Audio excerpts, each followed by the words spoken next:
The chandelier cast diamonds of light across Zendaya-Juliet's wedding ring as Lambert Bean released her hand at the mahogany dinner table, his fingers already reaching for the phone that would destroy everything.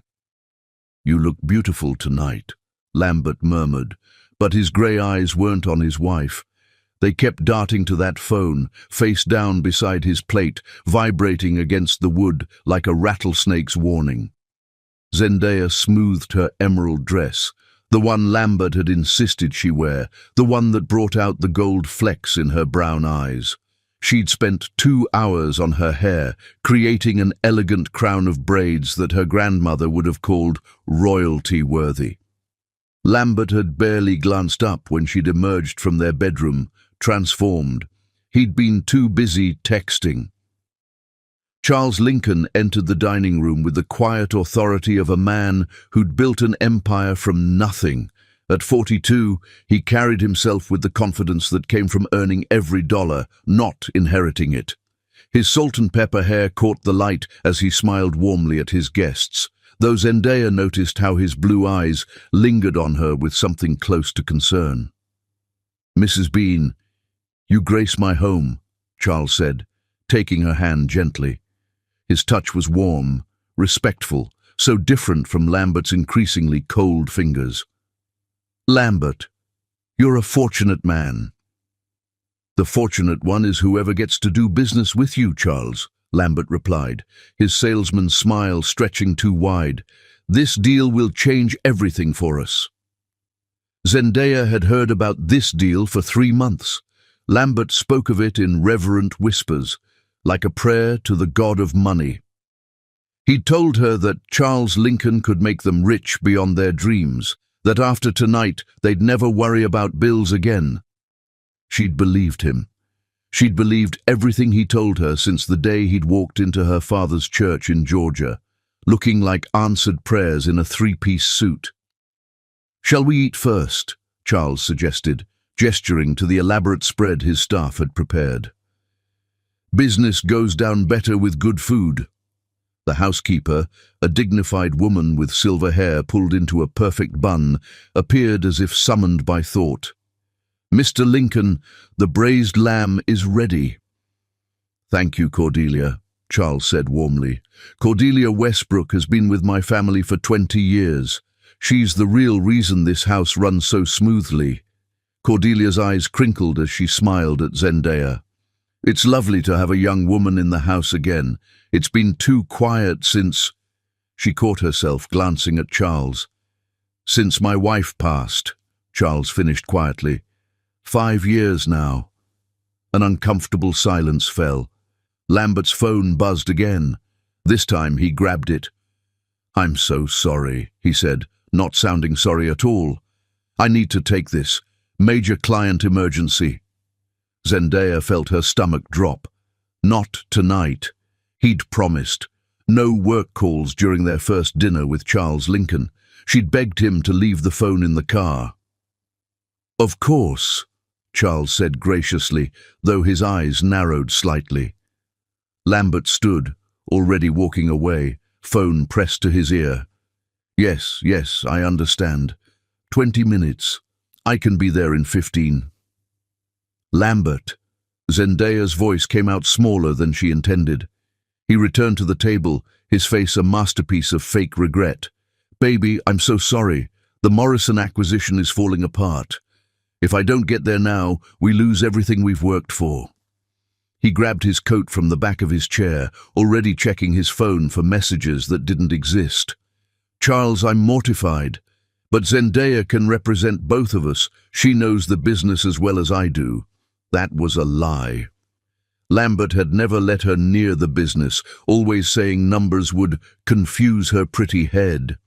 She'd been a mathematics teacher before they married, but he'd convinced her to quit, said his wife shouldn't have to work. "Surely it can wait until after dinner," Charles suggested, his tone mild but firm. "I wish it could." Lambert was already backing toward the door. "I'll be back in an hour. 2 at most. Zendaya, baby, order whatever you want. Charles, we'll reschedule the business talk. I promise." He kissed her forehead. A nothing kiss, like blessing a child, and was gone before she could protest. The sound of his BMW roaring to life and speeding away seemed to echo in the sudden silence. Zendaya sat frozen, her hands folded in her lap, shame burning her cheeks. "I'm so sorry, Mr. Lincoln. This is incredibly rude. I should go." "You'll do no such thing," Charles said firmly but kindly. "Cordelia has prepared an incredible meal, and it would be a shame to waste it. Besides, I could use the company. This house gets lonely." She looked up at him, surprised by the genuine warmth in his voice. "But the business discussion can wait. To be honest, Mrs. Bean—" "Zendaya, please. Zendaya." He said her name like it was something precious. "To be honest, I was more interested in getting to know the woman Lambert spoke so highly of than discussing another investment opportunity." "He speaks highly of me?" The question escaped before she could stop it. Charles paused, choosing his words carefully. "He mentioned you were from Georgia, that your father is a minister." "Was," Zendaya corrected softly. "Daddy passed 2 years ago. Heart attack during Sunday service. He died doing what he loved, Mama says." "I'm sorry for your loss." "It's how I met Lambert, actually. He came to the funeral, said he was passing through town, felt called to stop at our church." She smiled ruefully. "Mama thought he was an angel sent by Daddy." Cordelia served the lamb, moving with practiced grace. The meat was perfect, but Zendaya could barely taste it. She kept glancing at the door, waiting for Lambert's return. "How long have you been married?" Charles asked. 18 months. She twisted her wedding ring, a simple band, nothing like the elaborate diamonds the other executives' wives wore at Lambert's company parties. "We got married 3 months after we met. Mama said it was too fast, but Lambert was so sure. He said, when you know, you know." "And did you know?" The question hung in the air. Zendaya set down her fork. "I thought I did. He was different from the men in our small town. Sophisticated. He talked about art and travel and all the places he'd take me." She laughed, but it was hollow. "We've been to exactly one place, here, to your house." An hour passed, then 2. Charles kept the conversation flowing, asking about her childhood in Georgia, her love of gardening inherited from her grandmother, her dreams of opening a community center for at-risk youth. He listened, really listened, in a way Lambert never had. "It's getting late," Zendaya finally said, checking her phone for the 100th time. No messages, no missed calls. "I should call a taxi." "Nonsense. You can't go home alone at this hour. We have several guest rooms. You're welcome to stay until Lambert returns." "I couldn't impose." "It's not an imposition."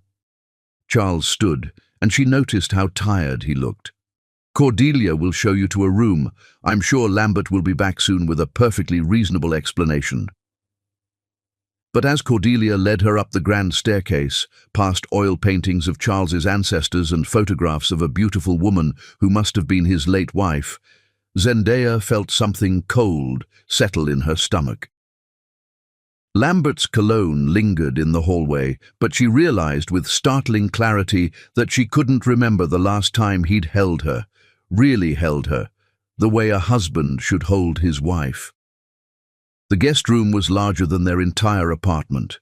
Cordelia had laid out toiletries and a silk nightgown that looked like it had never been worn. "This was Mrs. Isabel's," Cordelia said softly. "Mr. Charles keeps her things for donation, but never seems to get around to it.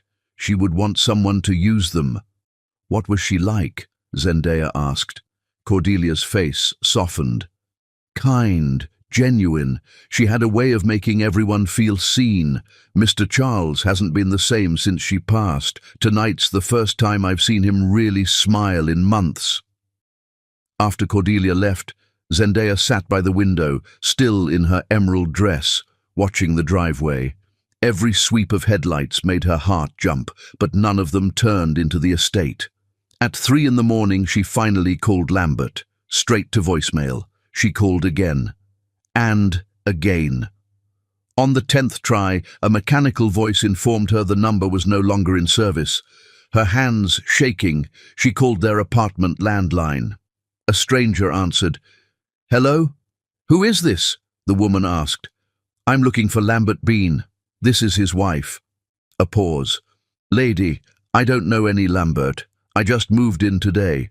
The previous tenant cleared out this morning, left the place empty except for some women's clothes in the closet." The phone slipped from Zendaya's numb fingers. Outside, the moon hung full and bright, illuminating the sprawling gardens below. Somewhere in the house, a clock chimed, marking another hour of Lambert's absence. She didn't cry. Not yet. Instead, she stood at that window, still in her emerald dress, watching the empty driveway and trying to understand how a man could vanish as completely as morning mist. The wedding ring on her finger caught the moonlight, sending fractured rainbows across the wall. Beautiful, broken things that disappeared the moment she moved her hand. In the distance, she heard footsteps in the hallway.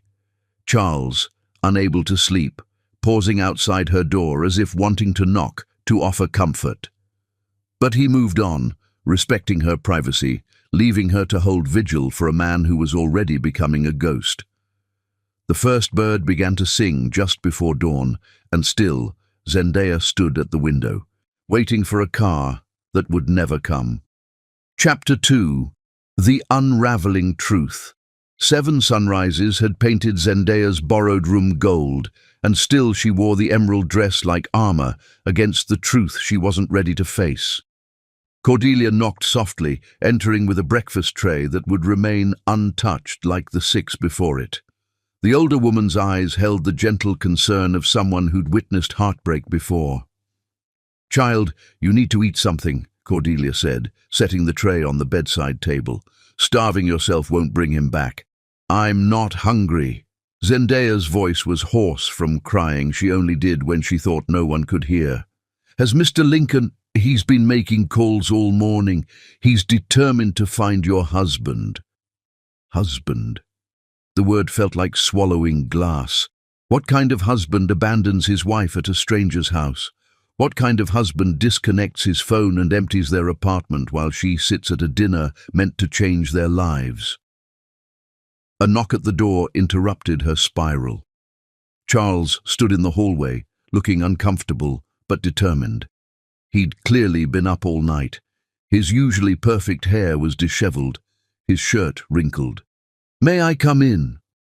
Zendaya nodded, suddenly aware of how she must look.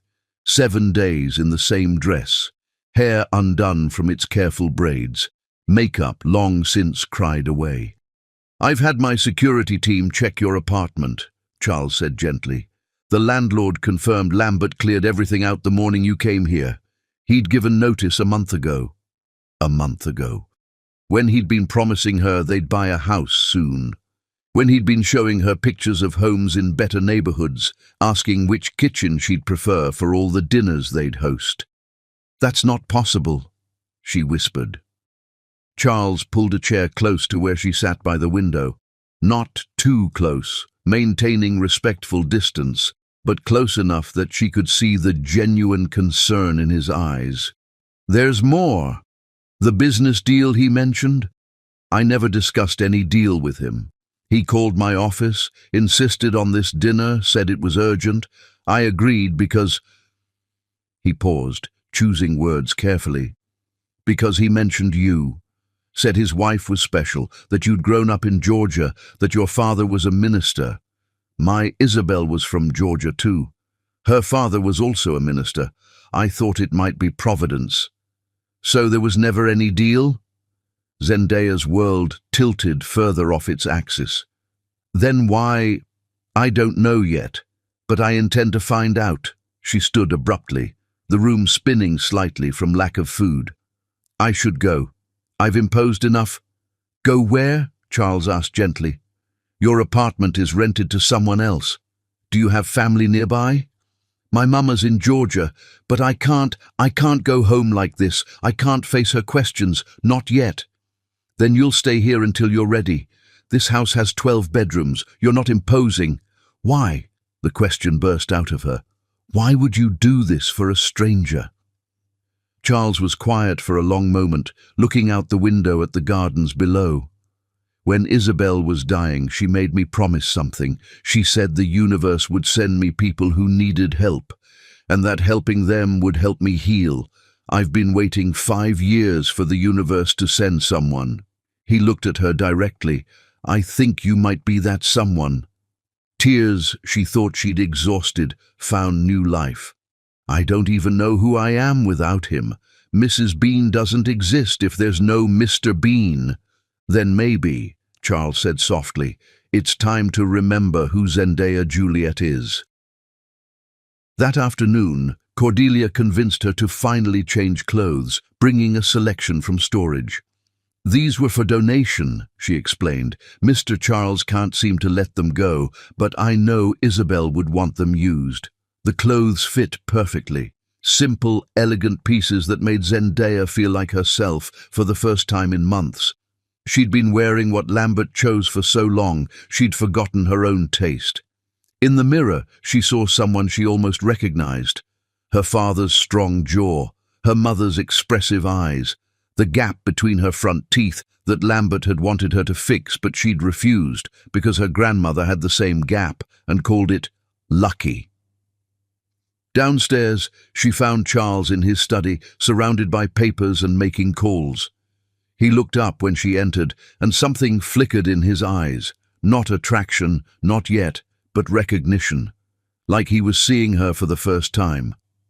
My investigator will be here soon, he said. Theodore Blackstone. He's the best in the business. Discreet, thorough. I don't have money to pay. I'm not asking for payment. I'm asking for answers. A man doesn't just vanish without reason. Theodore Blackstone arrived an hour later, a tall, imposing man with skin dark as midnight and eyes that missed nothing. He sat across from Zendaya, notebook ready, voice gentle despite his intimidating presence. Tell me about your marriage, Mrs. Bean. Start from the beginning. So she did. How Lambert had appeared at her father's funeral like an answered prayer. How he'd courted her with flowers and poetry, with promises of adventure and a life bigger than the small town she'd known. How he'd insisted on a quick wedding, saying waiting was for people who weren't sure. Did he ever mention family, friends, previous relationships? His parents died in a car accident when he was young, no siblings. He said I was all the family he needed. The words sounded so hollow now. Theodore made notes, his face revealing nothing. What about money? Joint accounts. He handled all that. Said it was easier, that I shouldn't worry about bills and numbers. She felt foolish saying it out loud. Her father had raised her to be independent, but Lambert had made dependence seem like love. I'll need a few days, Theodore said, standing. But I'll find him. Men like this always leave trails. That evening, Zendaya ventured into the kitchen for the first time. Cordelia was making soup, the kitchen warm and inviting. Can I help? Zendaya asked. Can you chop vegetables? My grandmother taught me to cook before I could write my name properly. They worked in comfortable silence, the rhythmic chopping soothing. Charles appeared in the doorway looking surprised. She's a natural, Cordelia told him. Better knife skills than you. That's not saying much, Charles laughed, and it transformed his face. I once tried to make Isabel breakfast and nearly burned down the kitchen. She must have loved you very much to eat your cooking, Zendaya said, then worried she'd overstepped. But Charles smiled. She did. She ate every burnt egg, every ruined pancake, said it tasted like love. They ate soup together at the kitchen island, not the formal dining room. Charles told stories about Isabel, how they'd met at a charity auction, how she'd outbid him on a painting just to get his attention, how she'd made him donate it to a museum anyway because art belongs to everyone. She sounds wonderful, Zendaya said. She was. But so are you. The words hung in the air. Charles looked surprised he'd said them. I should go, he said quickly. Early meeting tomorrow. After he left, Cordelia squeezed Zendaya's shoulder. He hasn't talked about Isabel like that in years. You're good for him. I'm married, Zendaya said quietly, to a man who abandoned you. That's not a marriage, child. That's a prison with no walls. That night, Zendaya found Lambert's wedding ring in the guest bathroom, fallen behind the toilet. He must have taken it off while washing his hands that night, already planning his escape. She held the gold band up to the light, reading the inscription she'd had engraved. Forever and always. The ring was real. The promise was not. She opened the window and threw the ring into the garden below, watching it disappear into the darkness like every promise he'd made. Somewhere in the house, she heard Charles playing piano, a sad, beautiful melody that seemed to understand everything she couldn't say. The notes floated up through her window, wrapping around her like an embrace she didn't know she needed. Her phone, silent for 7 days, suddenly buzzed. Unknown number. Stop looking for me. Lambert's voice was cold, unrecognizable, not the warm tenor that had promised forever, but something sharp and dismissive. You were a mistake. The marriage wasn't legal anyway. Be grateful I left you somewhere safe instead of on the street. The line went dead. Zendaya stared at the phone, then at her wedding ring, its diamond catching the light like a tiny star about to burn out. The marriage wasn't legal anyway. What did that mean? How could their vows, witnessed by 50 people in her father's church, not be legal? She walked to Charles's music room, drawn by the piano. He stopped playing when he saw her, taking in her tear-stained face. He called, she said simply. He said our marriage wasn't legal. Charles stood, crossing to her carefully. Then we'll find out what he meant. Theodore will uncover everything. What if I don't like what he finds? Then you'll face it with truth instead of lies. That's already better than what you had. She nodded, wrapping her arms around herself. Charles reached out, then stopped, uncertain. You can, she whispered. I need someone to tell me I'm real, that I'm not disappearing too. He embraced her carefully, like she might shatter. She didn't shatter. For the first time in 7 days, she felt solid, present, real. His cologne was different from Lambert's, wood and leather instead of synthetic musk. His arms were stronger, his hold more certain. You're real, he murmured into her hair. You're real, and you're here, and you're going to survive this. She believed him. Standing in his music room, in borrowed clothes, with her wedding ring somewhere in the garden and her husband's voice still echoing with cruelty, she believed that somehow she would survive this. Outside, storm clouds gathered, promising rain that would wash the garden clean. Chapter 3. The investigation begins. The morning sickness hit Zendaya like a freight train at dawn, sending her racing to the bathroom while the house still slept in darkness. She gripped the marble sink, her body betraying a secret she'd been denying for 3 weeks. The signs had been there.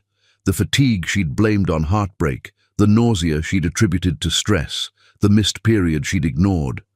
But here, retching into a millionaire's toilet, while her husband's absence stretched into its 3rd week, denial was no longer a luxury she could afford.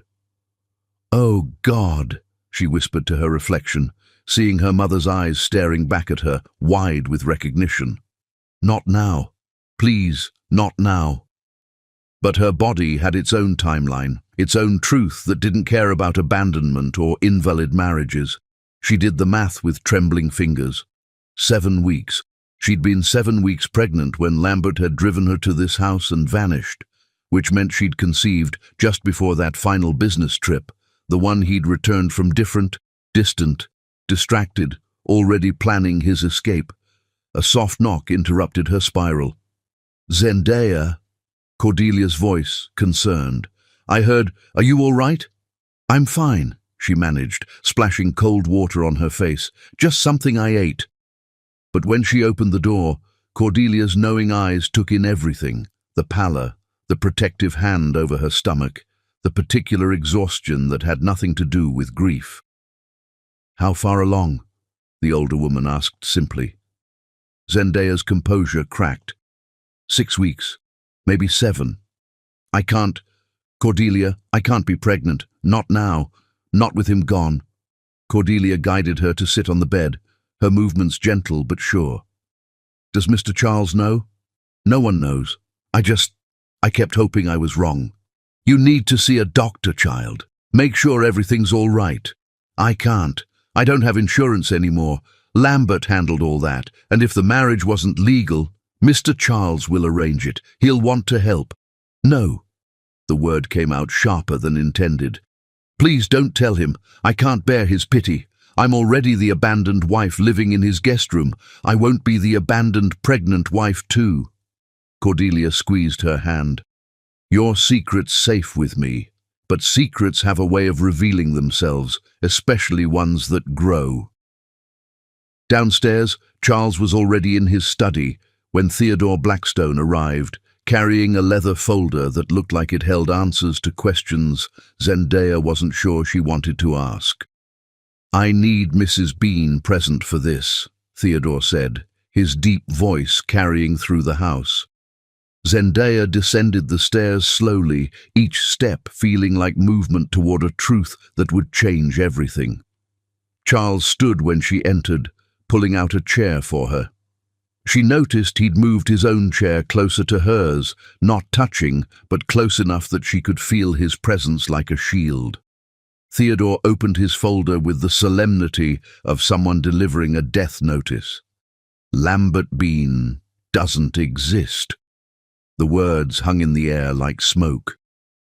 "What do you mean?"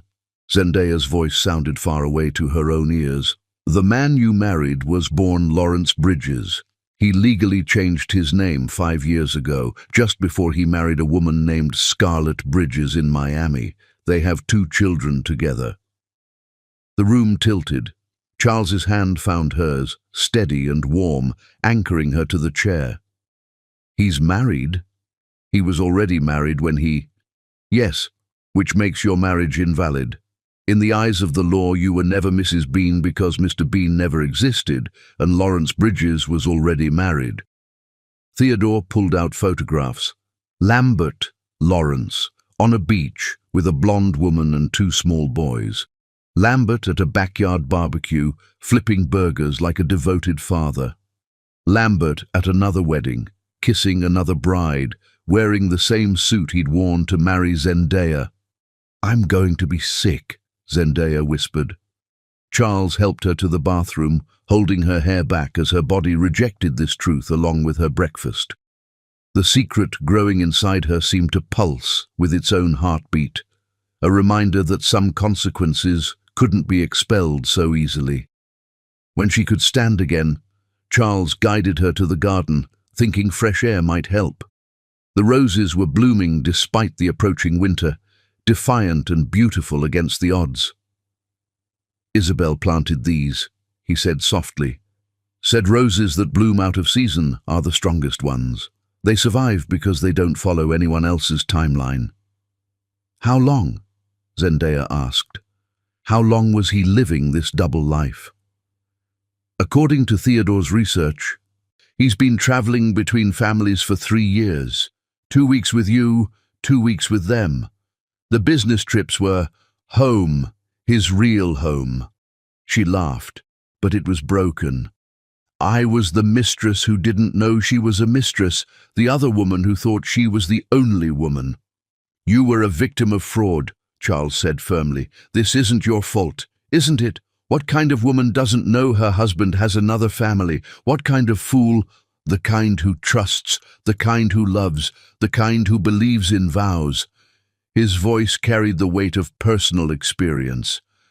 When Isabel was diagnosed, I spent months in denial. The signs were there, the weight loss, the fatigue, the bruises that wouldn't heal. But I didn't want to see. Love makes us blind sometimes. It's not foolishness, it's hope. They walked among the roses, Charles telling her about each variety, their names like poetry. Secret garden, distant drums, butterscotch. Zendaya found herself actually listening, grateful for words that weren't about betrayal. "I need to call my mother," she said suddenly. "She needs to know. Use my study. You'll have privacy there." The call to Grace Juliet was the hardest thing Zendaya had done since arriving at the estate. "Baby girl," her mother's voice warm as summer honey. "I've been calling. Where are you?" "Mama, I need to tell you something about Lambert." The story poured out, the abandonment, the investigation, the other family. Through the phone, she could hear her mother's sharp intake of breath, the muffled prayer, the sound of a chair being pulled out to sit. "Lord have mercy," Grace whispered. "That man sat in your father's church. He ate at our table. He promised before God to honor you." "The marriage wasn't legal, Mama. I was never really married at all." "You were married in your heart. That's what matters to God. The paper might be invalid, but your faith was real. Your love was real." "My love was stupid." "Zendaya Juliet, don't you dare. Love is never stupid. Using love to deceive, that's what's stupid. That's on him, not you." "Mama, there's something else." Zendaya closed her eyes. "I'm pregnant." Silence stretched across the miles between Georgia and this borrowed room where she sat surrounded by another man's life. "How far?" 6 or 7 weeks. "Does he know?" "Number, and he won't. A man who could do this doesn't deserve to know." "Baby girl, you need to come home. Let me take care of you." "I can't. Not yet. I'm safe here. The man who owns this house, Charles, he's been kind. His housekeeper is looking after me. I just need time to figure out what comes next." "A baby is what comes next," Grace said firmly. "That baby didn't ask for a lying father any more than you asked for a lying husband. But that child is still a blessing." After the call, Zendaya sat in Charles's study, surrounded by books and the lingering scent of his cologne. On the desk was a photograph of him with Isabel, both laughing at something beyond the camera's view. Isabel was stunning. Elegant features, warm smile, eyes that held intelligence and mischief in equal measure. "You would have known," Zendaya whispered to the photograph. "You would have seen through him." Charles found her there an hour later, still staring at the photograph. "She was beautiful," Zendaya said.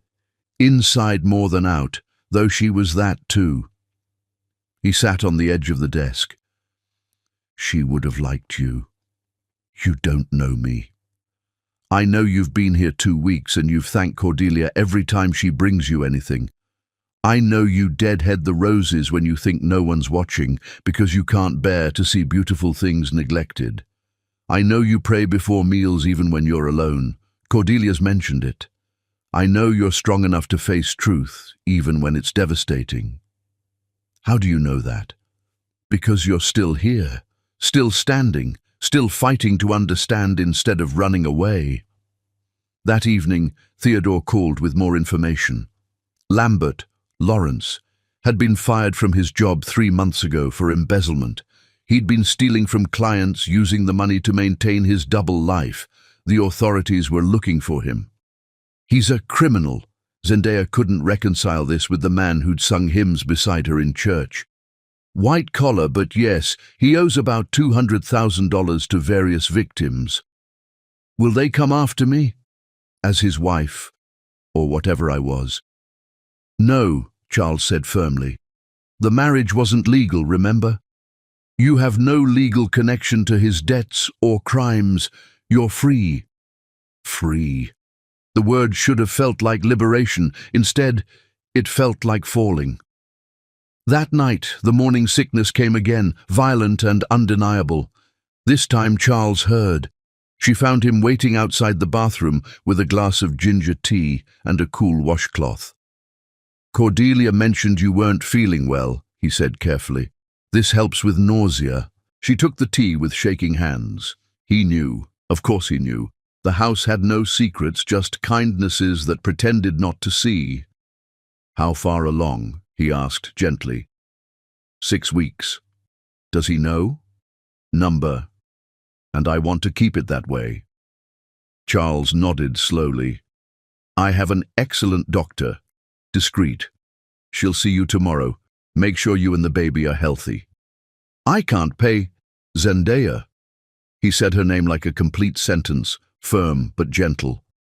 Let me help, not from pity, not from obligation, but because Isabel would haunt me forever if I didn't take care of a pregnant woman under my roof. She lost 3 pregnancies herself. She'd never forgive me for not helping you through this. She almost smiled. Using your dead wife to win arguments? She was very persuasive. Death hasn't changed that. They sat in the hallway outside the bathroom, shoulders almost touching, while she sipped the tea and felt the nausea slowly subside. It's his, but it's also mine, she said quietly. This baby didn't choose its father any more than I chose to be deceived. I won't punish it for his sins. That's brave. That's my mama talking. She called the baby a blessing. Mothers usually know. Did you and Isabel want children? We tried for 3 years. The cancer came instead. He was quiet for a moment. She said maybe we were meant to parent differently, through helping others, through leaving the world better than we found it. And have you? Left it better? I'm trying, starting with making sure you and your child are safe. The word hung between them. Your child, not his child, not Lambert's child, but hers. The first person to acknowledge that this baby belonged to her, not to the man who'd abandoned them both before even knowing of its existence. Thank you, she whispered. For what?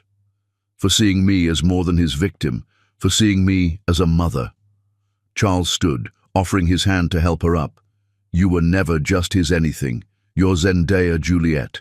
That's more than enough. As she walked back to her room, Zendaya placed a protective hand over her still flat stomach. Tomorrow, she would see a doctor. Tomorrow, she would make plans. Tomorrow, she would start building a life for 2. But tonight, she simply stood at her window, watching Charles's silhouette in his study below, and wondered how a house of grief had become a place of such unexpected grace. Chapter 4. The Hidden Life.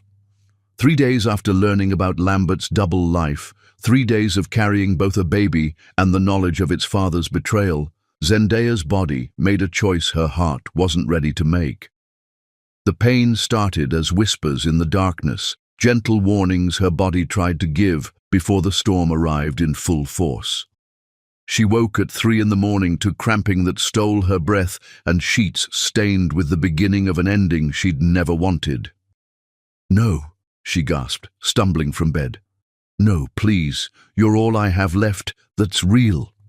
But her body had decided that some betrayals run too deep, some stress too heavy for new life to bear.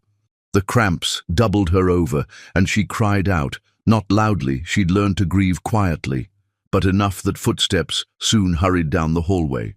Charles appeared in her doorway, taking in the scene with a single glance, the blood, her hunched form, the devastation written across her face. We need to get you to the hospital, he said, already moving.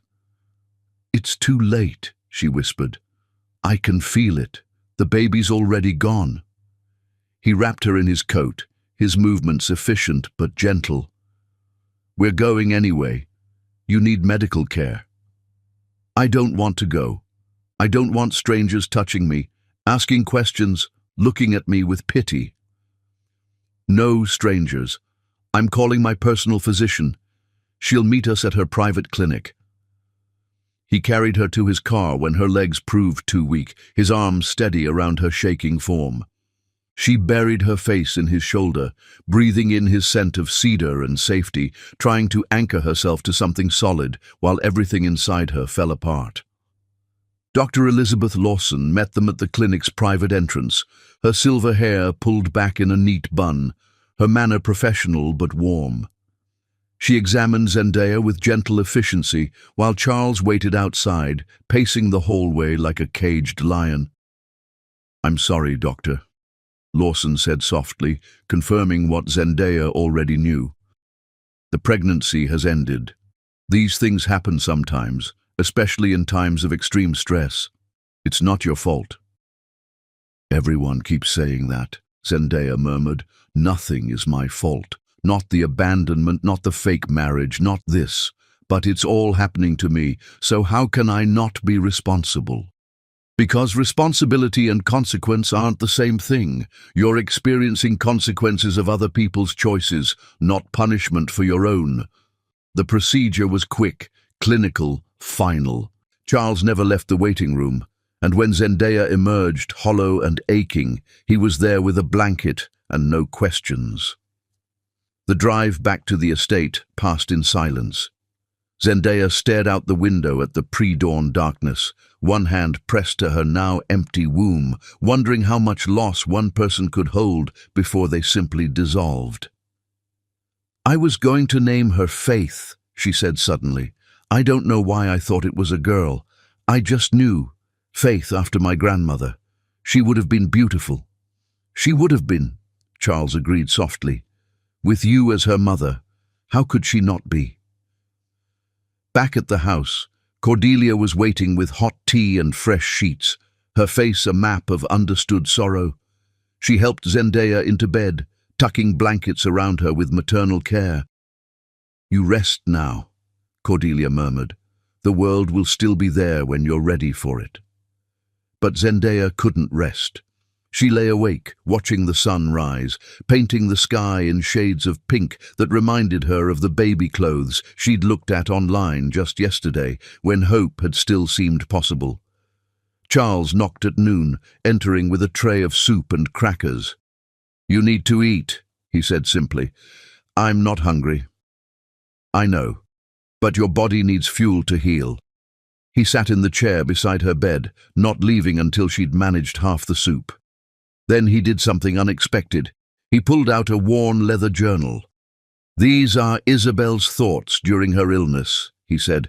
"She wanted them shared with anyone who might need them. I think you might need them now." Zendaya opened the journal to a random page, finding Isabel's elegant handwriting. "Loss is not subtraction, it's transformation.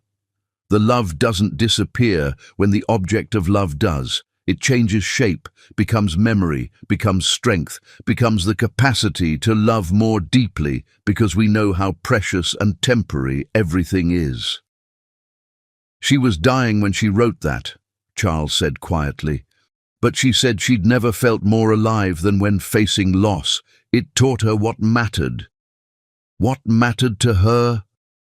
Truth, connection, the courage to remain soft in a world that gives us every reason to harden. He stood to leave, then paused. Theodore called. "He's found more information about Lambert's life in Miami, but it can wait until you're ready." "No," Zendaya said, surprising herself. "I want to know. I need to know everything." Theodore arrived that evening with a laptop full of files. The truth was worse than Zendaya had imagined. Lambert, Lawrence, had 3 children with Scarlett, not 2. He'd been married to her for 5 years, not 3. He had a mortgage, car payments, a country club membership, a whole life built on the foundation of a pharmaceutical sales job that paid well, but not well enough for the lifestyle he was living. "That's why he targeted you," Theodore explained, his voice gentle but direct. "Your father's death meant you'd inherit his life insurance. Lambert knew he'd done his research before showing up at that funeral." "He planned it all?" The room spun slightly. "Our entire relationship was a con. He specialized in vulnerable women. You were his 3rd attempt, but the first one he actually married. The others discovered the truth before it got that far." Charles's jaw tightened. "Have you contacted them?" "The authorities have. They're building a case." Zendaya looked at the photos on Theodore's laptop. Scarlett Bridges was beautiful in that effortless way that spoke of money and ease. Blonde hair that caught sunlight like spun gold. 3 children who had their father's eyes, but their mother's smile. A colonial house with a 2-car garage and a pool. "She doesn't know," Zendaya said suddenly. Look at her face. She doesn't know what he is. Theodore nodded. My contacts in Miami say she's been telling friends he's on an extended business trip. She believes he's in Asia setting up new contracts. We have to tell her. Both men looked at Zendaya in surprise. She's a victim too, Zendaya continued. She has 3 children with a man who doesn't exist. She deserves the truth. That's not your responsibility, Charles said. No, but it's the right thing to do. My father always said the truth might hurt, but lies hurt worse because they steal your ability to make choices. She needs to be able to choose. Theodore promised to reach out to Scarlett through appropriate channels. After he left, Charles and Zendaya sat in the garden, watching the sun set behind the roses. Her body ached from the morning's loss, but her mind felt clearer than it had in weeks. You're extraordinary, Charles said suddenly. I'm a woman who lost a baby she barely had time to want, abandoned by a husband who never existed. That's not extraordinary, that's tragic. You're a woman who just lost everything, and your first thought is to protect another woman from the same fate. That's not tragic, that's heroic. She looked at him then. Really looked at him. In the dying light, she could see the threads of silver in his hair, the lines around his eyes that spoke of laughter and sorrow in equal measure. He was handsome, but not in Lambert's flashy way. Charles's attractiveness came from something deeper, integrity maybe, or the way he held space for other people's pain without trying to fix it. Can I ask you something? She said. Anything. How did you keep going? After Isabel. Charles was quiet for so long she thought he wouldn't answer. When he spoke, his voice carried the weight of hard-won wisdom. I didn't at first. For 6 months, I was a ghost, haunting my own life. I worked, I ate, I slept, but I wasn't living. Then one day, I found myself in her garden, this garden, and all her roses were dying from neglect. I realized I was dishonoring her memory by letting beauty die, so I learned to tend roses. It was the first thing I'd done in months that wasn't about loss. But the pain never goes away. It just becomes part of you, like a scar. You learn to carry it. Some days it's heavier than others, but you carry it because the alternative is forgetting, and forgetting would be worse than hurting. A cool breeze stirred the roses, bringing the scent of autumn and endings.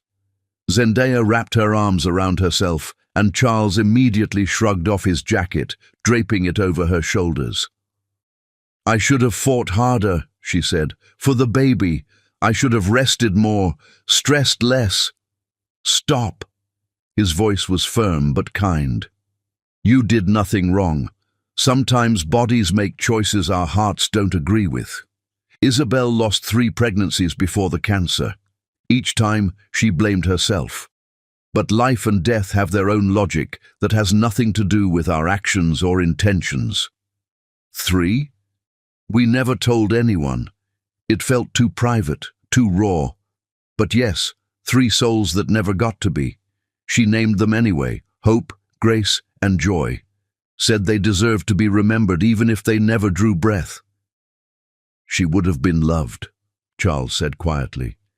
Even if she never drew breath, even if you were the only one who knew she existed, she was loved. That matters. That's her legacy, that she was wanted, even in the midst of chaos.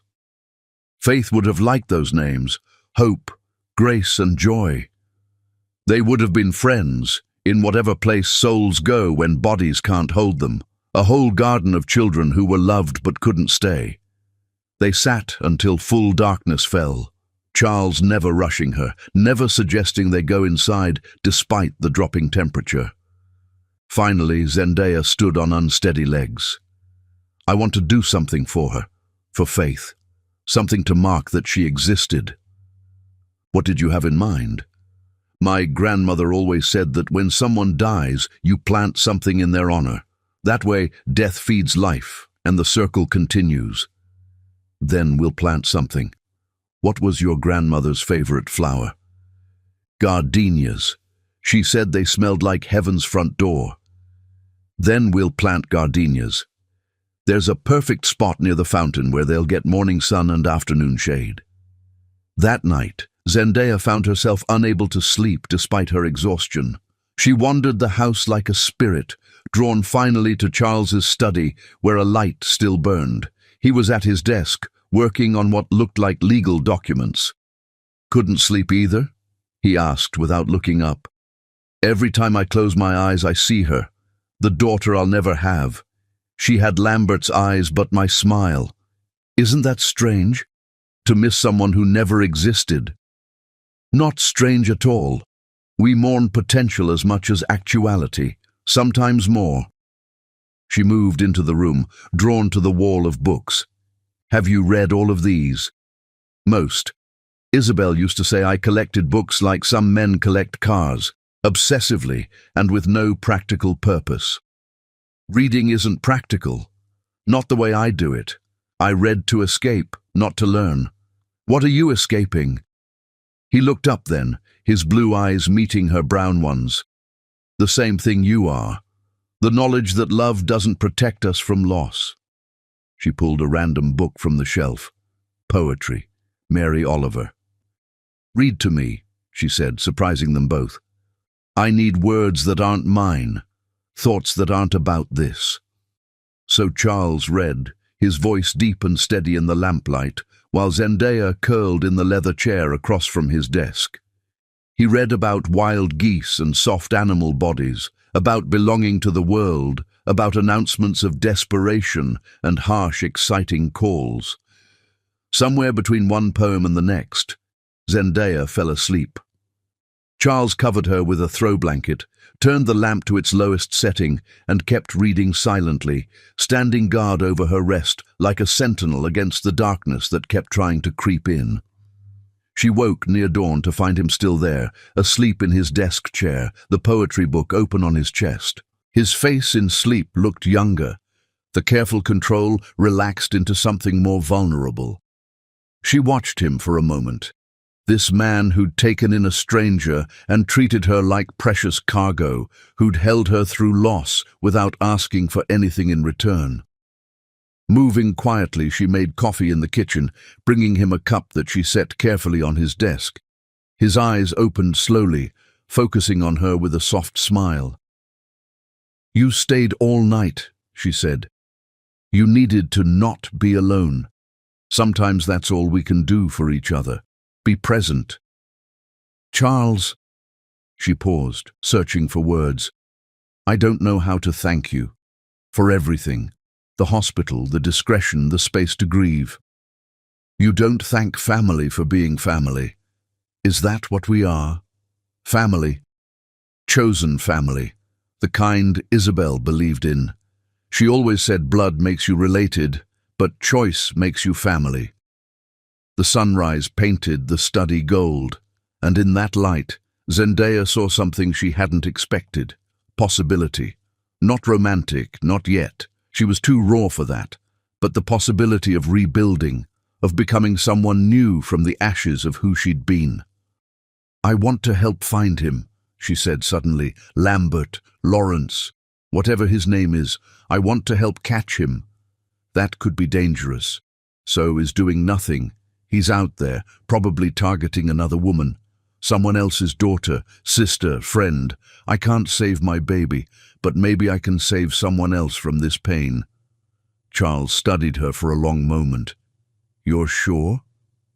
"I've never been more sure of anything. He took my trust, my future, my child. I won't let him take my agency too. I want to fight back. Then we fight together." "Why together? This isn't your battle." "It became mine the moment he left you in my house. The moment you became—" He stopped, catching himself. "Became what?" "Important to me," he finished quietly. The words hung between them, fragile as spun glass. Zendaya didn't respond directly, couldn't yet. But she didn't move away either when he reached across the desk to squeeze her hand. "We'll plant the gardenias today," he said, changing the subject to safer ground. "For faith." And then we plan, Zendaya said, steel entering her voice. We find him, we stop him, and we make sure he never does this to anyone else. Charles nodded, seeing the warrior emerging from the wounded woman. Lambert had made a crucial mistake. He'd assumed abandonment would break her. Instead, it was forging her into something stronger, someone who would not rest until justice was served. Outside, the first birds began their morning songs, and the garden waited for new plantings, for beauty to grow from spaces that had known loss. The gardenias would bloom white and fragrant, and every time the wind carried their scent, faith would be remembered. But first, there was work to do. Chapter 5. The Revelation. Theodore Blackstone's final report arrived on a Tuesday morning that felt like the world ending in slow motion, each page revealing another layer of Lambert's deception. Charles had called Zendaya to his study, his face grave, the leather folder on his desk pulsing with dark energy. She sat across from him, hands folded, braced for impact. "Before I show you this," Charles said carefully, "you can stop any time. You don't have to see all of it." "Yes, I do. Show me everything." The first photograph showed Lambert at a hospital in Miami, holding a newborn while Scarlett smiled from a hospital bed.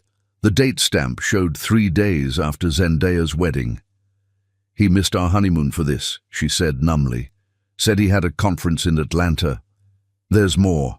Bank statements showing hidden accounts, property deeds for a vacation home in the Keys, school enrollment forms listing him as devoted father and successful entrepreneur.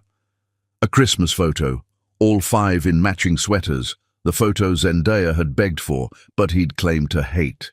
"This one is especially relevant," Theodore said, pulling out a document. A life insurance policy. Lambert was beneficiary on $1 million policy on Scarlett's life. He was planning to... Zendaya couldn't finish. "We don't know that," Theodore said quickly.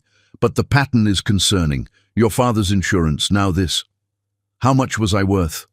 Your father's insurance was $300,000. Your grandmother's house, another $200,000. $500,000. That's what my love cost." Charles moved around the desk, crouching beside her chair. "Your love was priceless." His greed had the number.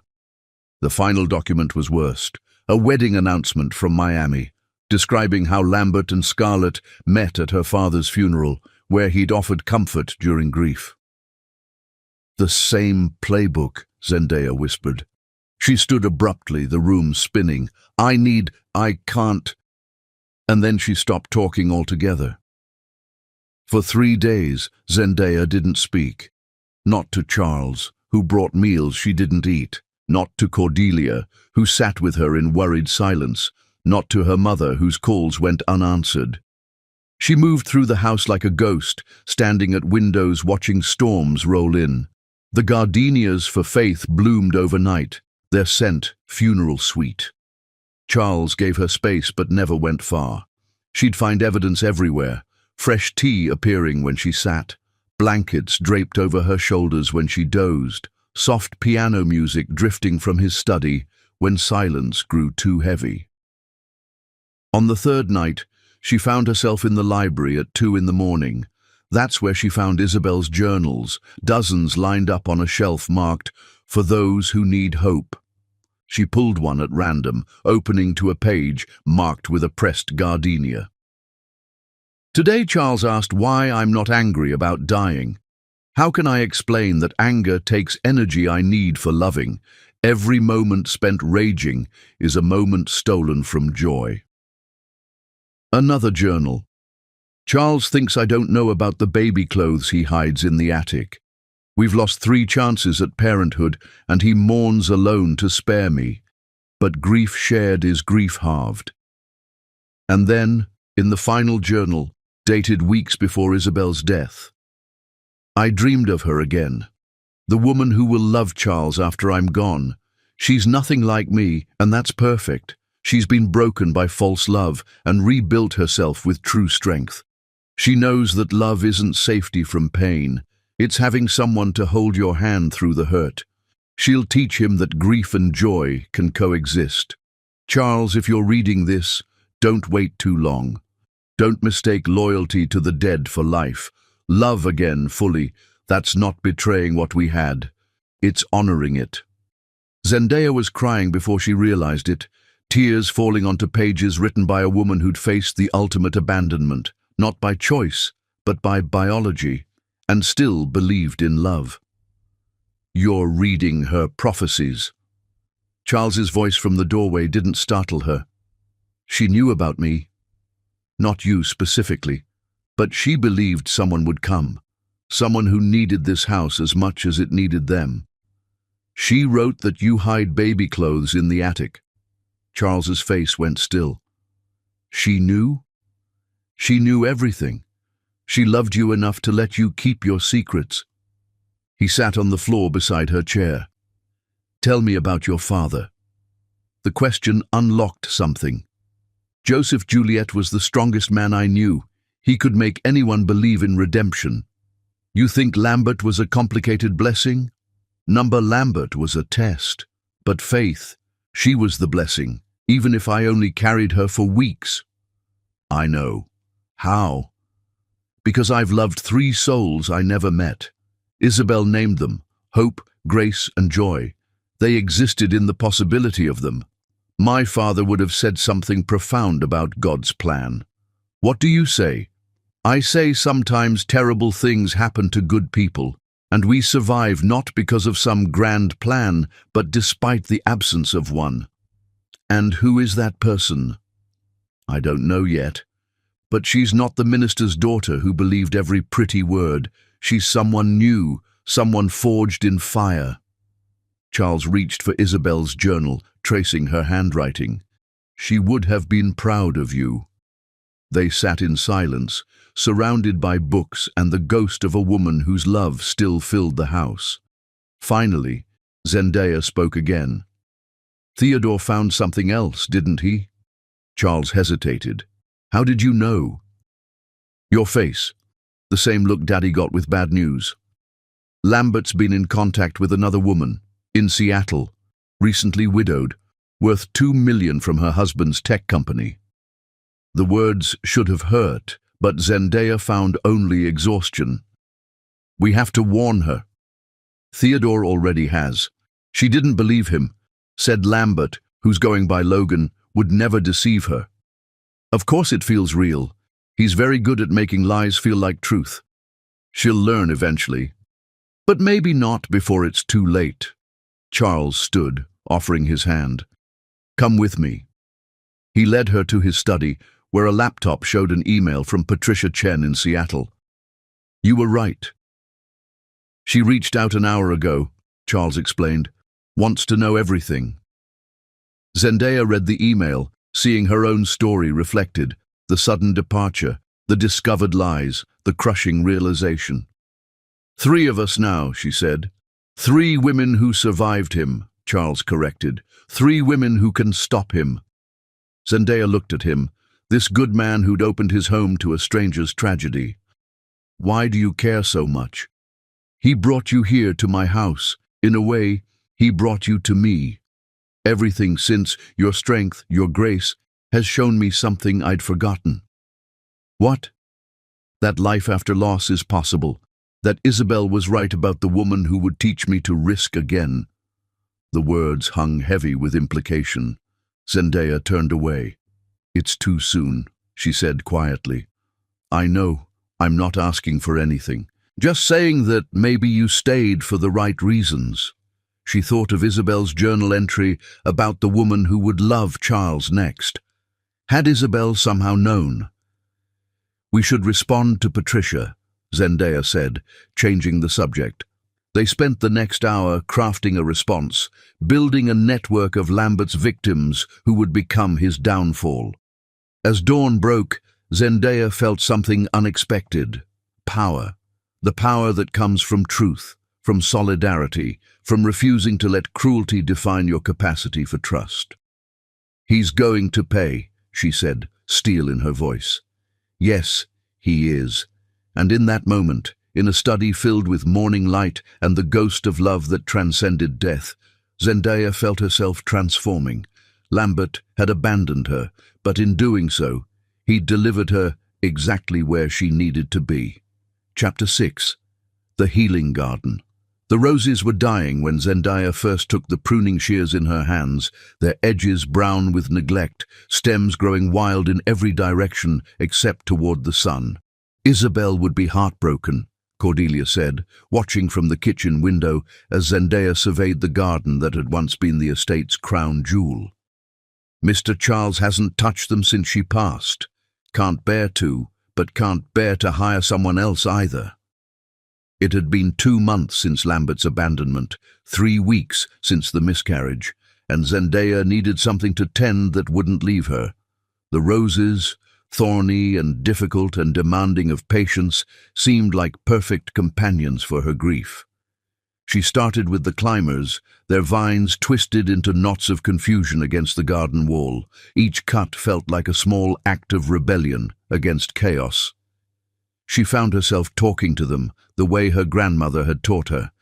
"You've been left too long," she murmured to a particularly tangled vine.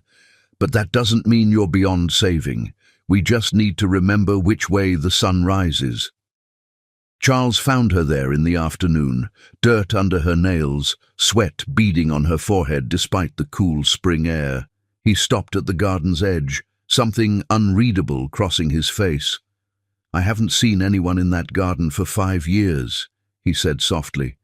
"I hope you don't mind. They needed you." He stepped closer, examining her work. "You've done this before." "My grandmother had a garden in Georgia. Nothing fancy like this, but she taught me that plants are like people. They need structure to grow, but freedom to bloom." Isabel said something similar. She said gardens teach us that beauty requires both discipline and wildness. They worked in companionable silence after that, Charles fetching tools and water while Zendaya shaped and pruned. By sunset, a small section of the garden looked loved again, and something in Zendaya's chest felt marginally less broken. This became their routine. Every morning, Zendaya would take her coffee to the garden, and Charles would find reasons to join her. He learned the names she gave each rose bush: Survivor, Phoenix, Second Chance. She learned that he knew more about gardening than he pretended, had helped Isabel plant half of these roses during their first year of marriage. "Why did you stop?" she asked one morning, watching him expertly deadhead a climbing rose. "Because it hurt too much to see them bloom without her. But watching you bring them back, it's like watching her love become visible again." It was during the 3rd week of this routine that William Ashford arrived. Zendaya heard the car before she saw it, a Porsche engine purring with the particular arrogance of expensive machinery. She was deep in the rosebed, replanting a bush that had been choked by weeds when footsteps approached. "Charles, we need to talk about the Singapore deal." The voice stopped abruptly. She looked up to find a man in a $1,000 suit staring at her with undisguised surprise.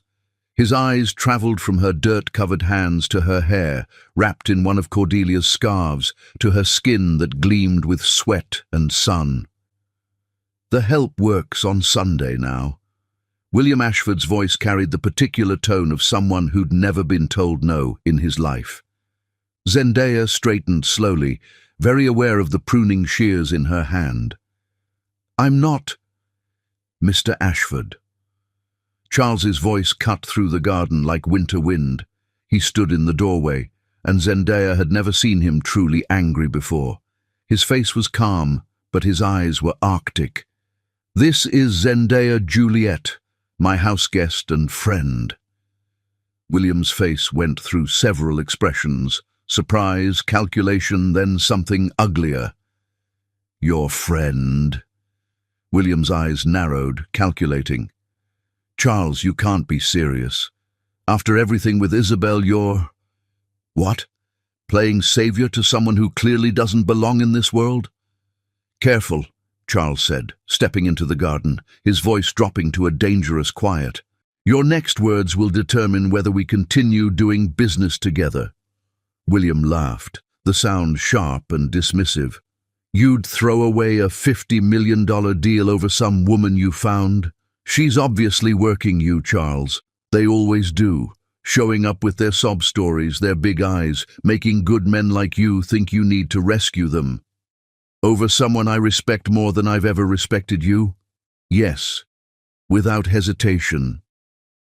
The silence stretched taut. Zendaya found herself holding her breath, torn between wanting to disappear and wanting to stand taller. You've lost your mind, William said finally. First you lock yourself away for 5 years, now you're playing rescue mission to, what? Feel better about yourself. She's using you, Charles. They always do. They. Zendaya spoke before she could stop herself. Who exactly is they, Mr. Ashford? William turned to her, his lip curling. Women like you, looking for a meal ticket, showing up with sob stories and big eyes, making good men think, that's enough. Charles moved between them, his body a wall between William's words and Zendaya's heart. Get off my property. Our business relationship is terminated, effective immediately. You're making a mistake, William snarled. When she shows her true colors, when she takes you for everything, the only person who's taken anything from me is you. You've taken my patience, my tolerance, and now my respect. Leave. Now, or I'll have security escort you out. William left, his Porsche engine roaring with the same anger he couldn't express in words. Charles stood rigid until the sound faded, then turned to Zendaya with eyes full of remorse. I'm so sorry. William he's not representative of your world, Zendaya finished. Yes, he is. He's probably what most of your colleagues think when they see me here, the black woman living in the white millionaire's house. They all think they know the story. Then they're all wrong. Are they? I am living off your charity. I am a sob story with big eyes. Maybe William just said what everyone else is thinking.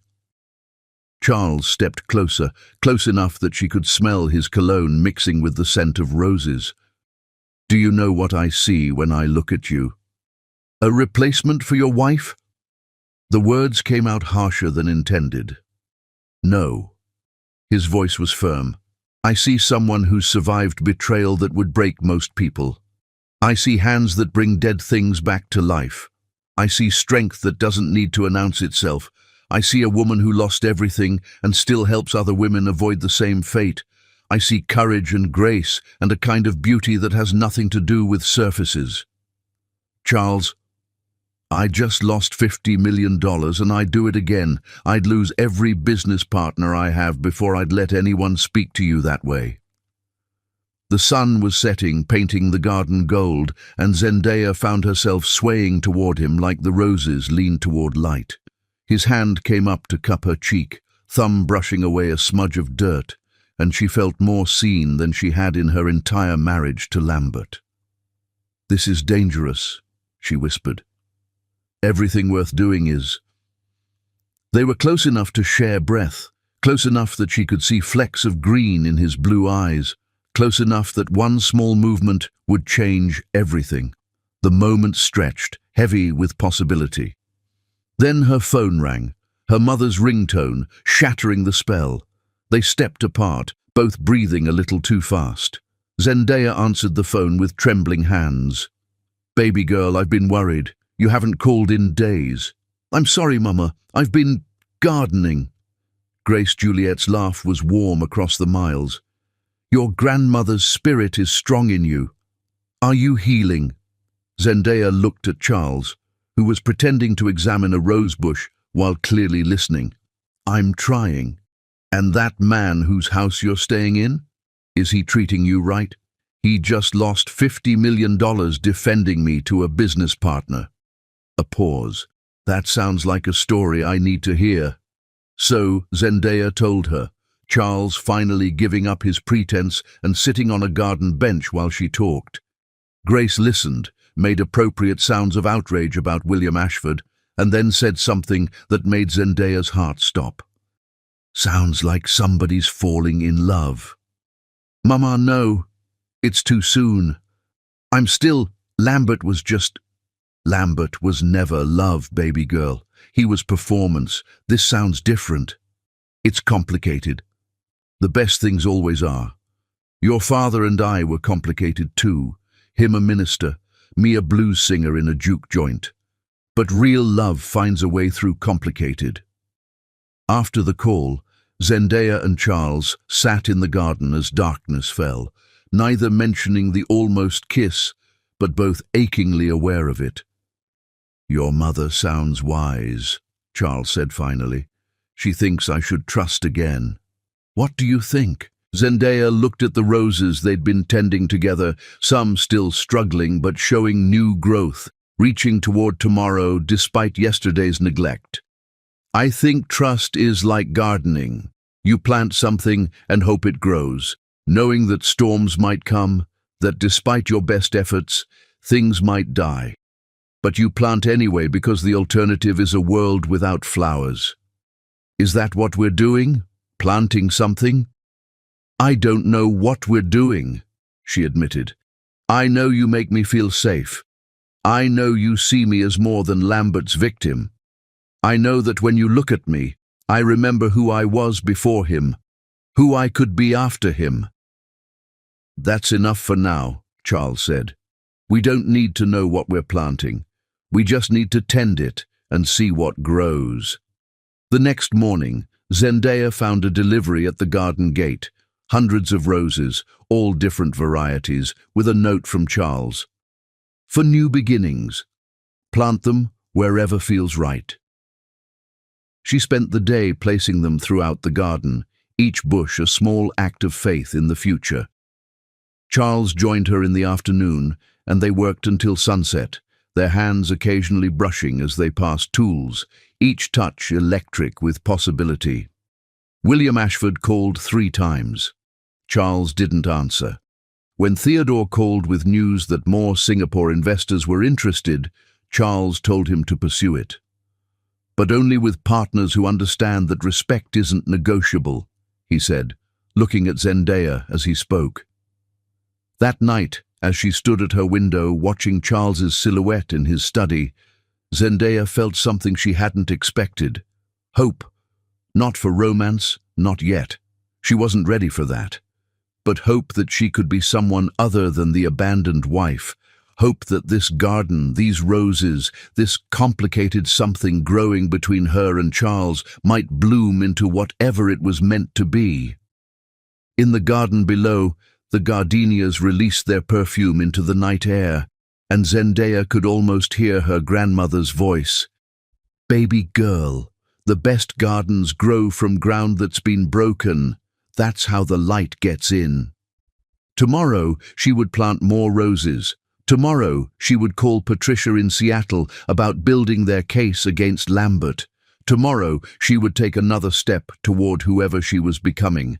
But tonight she simply stood at her window, watching over a garden that was teaching her to bloom again, and a man who was learning the same lesson, one rose at a time. Chapter 7. The Letters. Grace Juliet arrived on Thursday afternoon like a force of nature wrapped in purple silk and righteous determination, her presence filling Charles Lincoln's estate with lavender perfume and gospel humming. "Where is my baby girl?" she announced to Cordelia at the door, her voice carrying the authority of someone who'd raised 3 children and buried a husband without losing faith. Zendaya heard her from the garden and came running, not caring about the soil covering her. She threw herself into Grace's arms like she was 8 years old again. "Let me look at you," Grace said, holding Zendaya at arm's length. Her eyes took in everything, the weight loss, the shadows, but also something new. "You're different, stronger."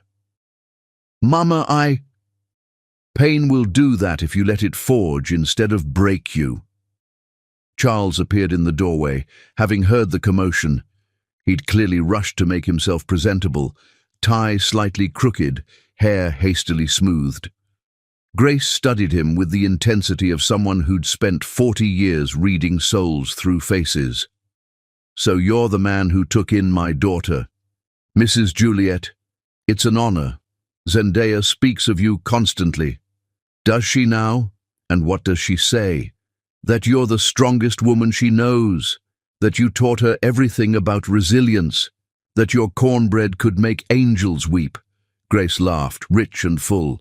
The boy knows flattery. That's dangerous in a rich man. Mama, Zendaya warned. What? Money and charm together can be powerful. Your father had charm but no money. Lambert had money but no real charm. Just tricks. This one appears to have both. I assure you, Mrs. Juliet, my intentions toward your daughter are entirely honorable. Oh, I'm not worried about your intentions, Mr. Lincoln. I'm curious about your feelings. The silence was deafening. Zendaya felt heat rise to her cheeks while Charles seemed to be searching for words. Why don't I show you to your room, Mama? Zendaya said quickly. But Grace wasn't done. She walked through the foyer, taking in the photographs of Charles and Isabel. She stopped at their wedding photo. She was beautiful. You can see the real love, not the performed kind. She was extraordinary, Charles agreed. And now you're helping my daughter heal from someone who was the opposite. Grace turned to face him. Why? Because she needed help. Because I had space. Because sometimes the universe puts people in our path who change us just by existing. Grace nodded slowly. Verdict reached. Show me this garden my daughter's been resurrecting. They walked through the French doors, and Grace gasped at the transformation. Child, this is magnificent. Your grandmother's spirit is all over this. Charles helped. We've been working together. I can see that. Grace's knowing look said she saw much more. They were settling into tea when Cordelia appeared, troubled. Mr. Charles, there's a courier. Says Mrs. Bean needs to sign personally. The envelope was thick, legal-sized, from a Miami law firm. Zendaya signed with trembling hands. Divorce papers, she said, scanning the documents. Then her voice sharpened. He's demanding alimony and half my inheritance from my grandmother. He says I abandoned the marriage. He wants $250,000 or he'll contest. That snake, Grace hissed. He can't do this, Charles said, already calling. The marriage wasn't legal. But he knows I just want this over, Zendaya said. He knows I'll pay to make him go away. You will do no such thing, Grace said firmly. You don't pay the devil to leave. You send him back to hell. Charles was on the phone with his lawyer. Benjamin, I need you here immediately. Benjamin Cross arrived within an hour, silver temples and hawk eyes. He reviewed the papers with disgust. This is legal harassment. He has no grounds. The marriage was fraudulent. If anything, you could sue him. I don't want his money, Zendaya said. I just want him gone. Then we counteroffer, Benjamin said. We respond with evidence of his bigamy, embezzlement, fraud. We make clear that if he pursues this, we pursue criminal charges. Do it, Charles said. It's not your decision, Zendaya said quietly. Everyone turned to her. I appreciate everything, but this is my marriage, my divorce, my choice. I need to fight this myself. You don't have to fight alone, Charles said. No, but I need to be the one fighting, not being rescued. She turned to Benjamin. Write the response. Make it clear I know everything about Scarlett, the embezzlement, Seattle. Tell him I have evidence. Tell him the only thing I'll give him is silence, and only if he signs with no conditions. Benjamin nodded. That's brilliant. You're offering what he needs most, the ability to keep running his con. For now, once I'm legally free, then we pursue justice. But first, I need to not be his wife anymore. As Benjamin worked, Grace pulled Zendaya aside. You're different, not just stronger, smarter, strategic. I learned from the best. You learned from yourself. This is who you always were. Lambert just made you forget. That evening, they all sat around the dining table working on the response. When Charles's hand brushed Zendaya's reaching for the same paper, They both froze, electricity passing between them. Grace, watching, smiled knowingly. "Mr. Lincoln, tell me about your business." Charles, grateful for distraction, explained his import-export empire, while Zendaya tried to focus on legal documents instead of the warmth where he'd touched her. "Must be lonely," Grace said. "All that traveling, coming home to this big house." "It has been. Less so recently." "Mama," Zendaya warned. "What? So, Charles, may I call you Charles? What are your intentions toward my daughter?" "Mama, it's a fair question. You've opened your home, defended her to business partners, paying for lawyers. That's either sainthood or something else." Charles met Grace's eyes directly. "My intention is to help your daughter reclaim her life, to provide safety while she heals, to be whatever she needs, friend, support, or quiet presence. Anything beyond that is her choice, in her time. And if she chooses more, then I'd be honored. But that's a conversation for when she's legally and emotionally free." Grace nodded. "You'll do." "Mama, please." "Hush, child. Your mama knows quality. This one's nothing like Lambert. Lambert was performance all the way down. This one's solid." Benjamin cleared his throat. "The response is ready." Zendaya read through it, hands steady. It was perfect, professional but devastating, making clear she held all the cards. "Send it," she said. As Benjamin prepared to leave, he pulled Charles aside, but Zendaya could hear. "The embezzlement case is moving forward. The FBI is involved. They'll want to talk to Mrs. Bean within the week." "When?" "They're building a federal case. Lambert crossed state lines in his fraud." Zendaya felt satisfaction mixed with exhaustion. Justice was coming, but it would demand more. Testimony, reliving humiliation, facing truth publicly. That night, after Benjamin left and Grace retired, Zendaya found Charles in his study staring at documents. "The Singapore deal?" she asked. "William's been calling partners, trying to turn them against the New Deal." "I'm sorry, this is my fault."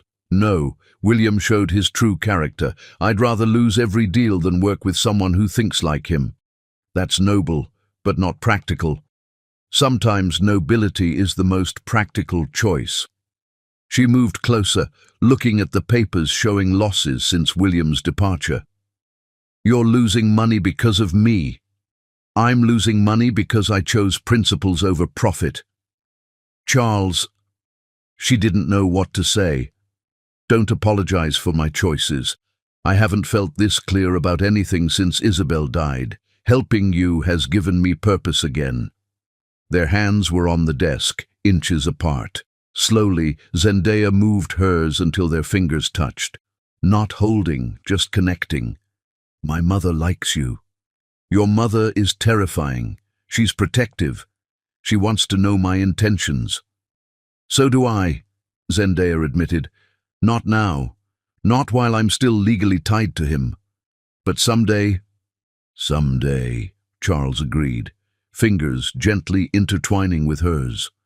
"When you're ready, when you're free, when you know it's real, and not just gratitude or proximity." "What if it's all of those things plus something more? Then we'll figure it out together, the way we figured out the garden." They stood there, hands barely touching over legal documents that would free her from one man while she considered the possibility of another. Not as replacement or rescue, but as choice made by a woman learning to trust her judgment again.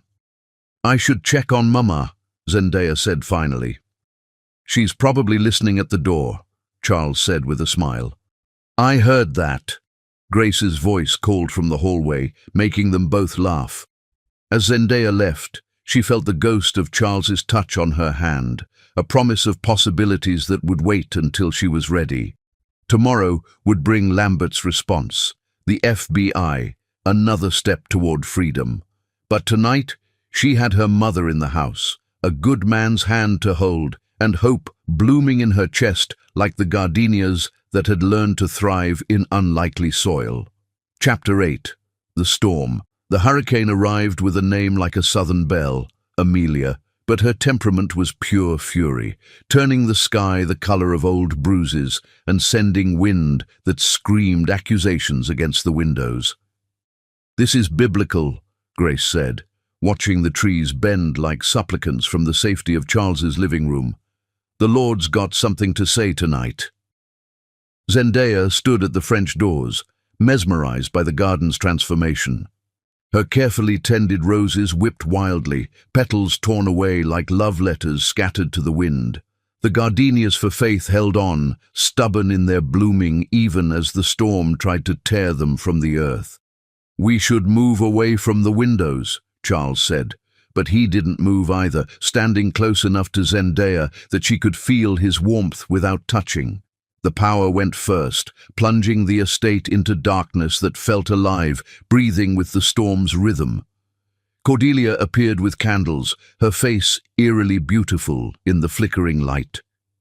"The generator will kick in soon," she said, but even as she spoke, they heard it sputter and die, drowned by the hurricane's voice.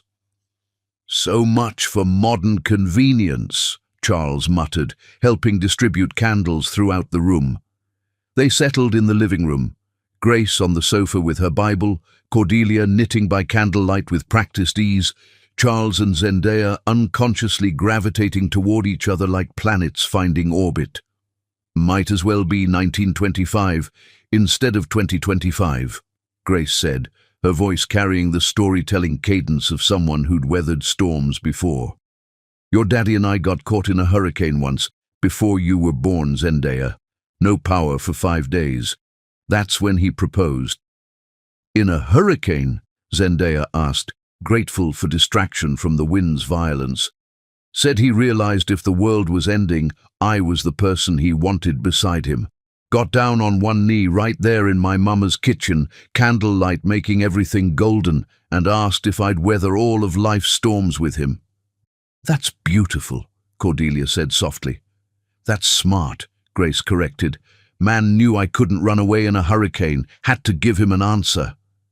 They laughed, but the sound was swallowed by thunder that shook the house to its bones. In the distance, something crashed, a tree falling perhaps, or parts of the world being rearranged by wind's wild hands. Charles disappeared into his study, returning with something Zendaya hadn't expected. A guitar. "You play?" she asked. "Isabel made me learn, said every house needed music, especially during storms." He settled into a chair, tuning the instrument with practiced fingers. "Any requests?" "Amazing Grace," Grace said immediately. "Seems appropriate." Charles began to play, his voice joining the melody, not perfect, but real, warm, filling the candlelit room with something stronger than storm. Grace began to sing harmony, her voice seasoned by years of church choirs. Even Cordelia hummed along. Zendaya closed her eyes, letting the music wash over her. For a moment, she could forget everything: Lambert's betrayal, the FBI investigation looming, the feelings for Charles she wasn't ready to name. There was just this: voices raised against the storm, light pushing back darkness, the strange family they'd become. When the song ended, the storm seemed quieter, as if listening. "Your turn," Charles said, offering Zendaya the guitar. "I don't play. But you sing. I've heard you in the garden when you think no one's listening." Heat rose to her cheeks. "That's different." "Baby girl's got her daddy's voice," Grace said. "Could make angels weep and sinners repent." "Mama, sing His Eye is on the Sparrow. You know that was your daddy's favorite." Zendaya couldn't refuse her mother. She began softly, her voice growing stronger as the familiar words came back. "Why should I feel discouraged? Why should the shadows come?" Her voice filled the room, rich and deep, carrying pain transformed into beauty. Charles watched her with an expression that made her heart stutter, something beyond admiration, approaching reverence. When she finished, the room was silent except for the storm's fury outside. "That was—" Charles started, then stopped. apparently finding no adequate words. "That was your daddy's spirit coming through," Grace said, wiping her eyes. "He always said God gave you that voice for a reason." They sat in comfortable silence after that, the storm creating a strange intimacy. Here in the candlelight, with the world torn apart outside, nothing existed but this room, these people, this moment. "I need to check the windows upstairs," Charles said eventually. "Make sure nothing's broken." "I'll help," Zendaya offered, standing before she could second-guess herself. They climbed the stairs together, each carrying a candle, shadows dancing on the walls like memories trying to take shape. The first room was Charles's, masculine, organized, but with touches of softness. A photo of Isabel on the nightstand, her robe still hanging on the bathroom door. "5 years and you haven't changed anything," Zendaya observed. "Haven't needed to, until recently." They moved to check the windows, secure against the storm, then to the guest rooms, one by one, a strange domestic ritual that felt both innocent and charged with possibility. In the last room, the one that had been meant as a nursery, painted soft yellow with stars on the ceiling, they found a window that had cracked, rain beginning to seep through. "We need to board this up," Charles said, but neither of them moved, standing in what would have been a child's room, surrounded by unrealized dreams. "Do you ever wonder who you'd be if things had been different?" Zendaya asked softly. "If Isabel had lived? If the babies had survived?" "Every day, but lately." He turned to her, his face half in shadow, half in candlelight. "Lately I wonder who I'd be if you hadn't come here, if Lambert hadn't abandoned you at my door, if I'd never learned what it felt like to care about someone again." "Charles, I know. Too soon. You're not ready. But this storm makes me think about time, how we assume we have so much of it." He moved closer, not touching, just near. "Isabel and I thought we had forever. You thought Lambert was forever. Nothing's guaranteed except this moment." The wind howled, the house shuddered, and Zendaya found herself swaying toward him like the roses toward sun. "I'm scared," she admitted. "Of the storm, of feeling something real again, of trusting my judgment, of wanting something I might lose. That's not fear, that's wisdom." His hand came up to cup her face, gentle as breath. "But sometimes we have to choose between wisdom and possibility." They stood there, poised on the edge of something, the storm giving them permission to be reckless, to be brave, to be foolish. His thumb traced her cheekbone, and she felt herself melting, all her careful walls washing away like sand castles in rain. "If I kiss you now," he whispered, his breath warm against her lips, "it changes everything. This won't be grief-seeking comfort or loneliness finding company. This will be us choosing each other. Everything's already changed. The moment you didn't let me leave that first night, the moment you saw me as more than his victim, the moment you held me while I lost faith. Not like this. This would be a choice, not a circumstance. This would be us deciding to risk everything we've rebuilt on the possibility of something more." She rose on her toes and silenced him with her lips, soft and tentative at first, then deeper as he responded with a hunger that surprised them both. He tasted like coffee and possibility, like safety and danger wrapped in one. His arms came around her, pulling her closer, and she felt herself disappearing into something larger than her own pain, her own fear. When they pulled apart, both breathing hard, the storm seemed quieter. "That was," he started. "Don't analyze it," she said quickly. "Don't make it mean more than it means. Just let it be what it was." "What was it?" "A kiss during a hurricane. A moment outside of time. A possibility, not a promise." He nodded, understanding her need to keep it contained, defined, safe. "We should board up this window."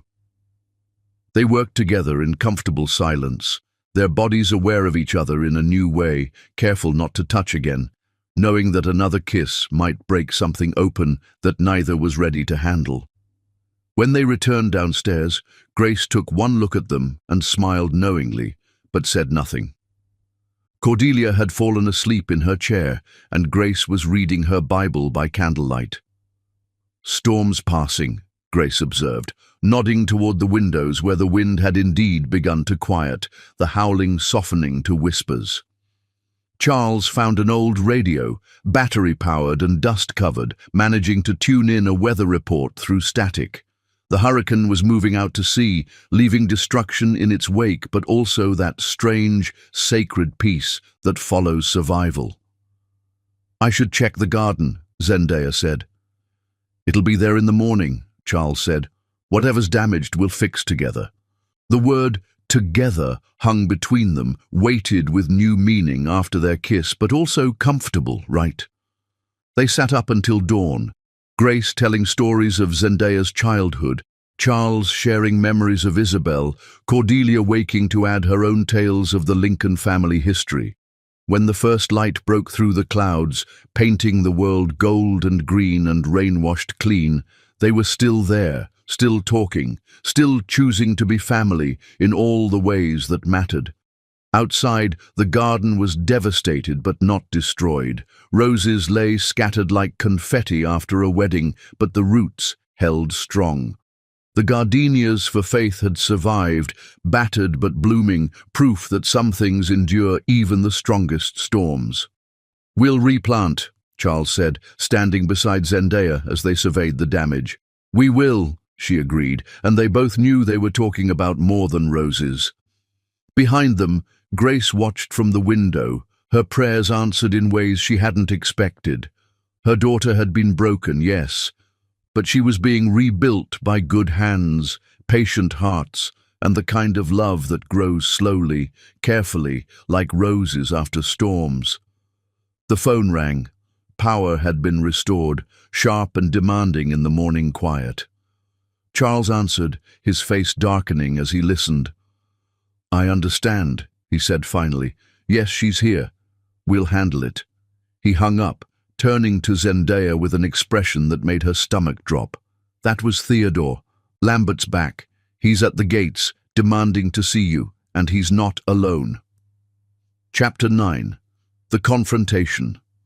Lambert stood at the gates like a bad memory made flesh, his expensive suit wrinkled, his perfect smile cracked, and beside him, God help them all, stood Scarlet Bridges, pregnant and beautiful and utterly confused. "Open the gates," Zendaya said, her voice steady despite the earthquake in her chest. "Absolutely not," Charles said. "We call the police. Number I need to face him, and she needs to hear the truth." Grace stepped forward, her presence a shield. "Then you don't face him alone." They walked to the gates together, Zendaya, Charles, Grace, even Cordelia, who refused to be left behind. Theodore had arrived minutes earlier with security footage and documents. The small army of support should have made Zendaya feel stronger, but seeing Lambert's face, that face she'd kissed goodbye 3 months ago, made her feel 17 and foolish again. "Hello, wife," Lambert said through the bars, his voice carrying practiced charm that now sounded like nails on glass. "I'm not your wife. I never was." Technically true. He smiled that salesman's smile. "This is Scarlett, my actual wife. Scarlett meet Zendaya, my charity case." Scarlett's blue eyes were wide, confused, one hand protective over her swollen belly. "I don't understand. You said she was a student you were mentoring." "He's lying," Zendaya said gently. "I have proof." "Don't listen to her," Lambert cut in. "She's unbalanced. That's why Mr. Lincoln took her in. Isn't that right, Charles?" Charles stepped forward, rage quiet and controlled. "The only broken thing here is your ability to tell the truth." "Truth?" Lambert laughed. "Here's truth. I found Zendaya at her father's funeral, desperate for attention. It was supposed to be quick, her inheritance. But she was so needy, so pathetic, I felt sorry for her. Stop. Zendaya pulled out her phone, showing the wedding video. This is our wedding. Legal documents, photos, witnesses. She held the phone up to the gate. Scarlett's face drained of color. That's the suit I bought you for our anniversary, Scarlett whispered. Baby, she's doctored these. The marriage certificate is registered in Georgia, Theodore said, stepping forward. March 15th, 2023, 3 days after your youngest son was born. The name hit Lambert like a slap. His mask slipped. You were at a conference, Scarlett said, voice hollow. In Atlanta. I was on my honeymoon, Zendaya said gently. He left me alone for 3 days. Said he had an emergency. That must have been you calling about the baby. Scarlett's legs gave out. Charles was through the gate instantly, catching her, guiding her to a bench. Don't touch her, Lambert snarled. Funny how you remember that now, Grace said, voice sharp enough to cut. Your daughter was a mark, Lambert spat, all pretense abandoned.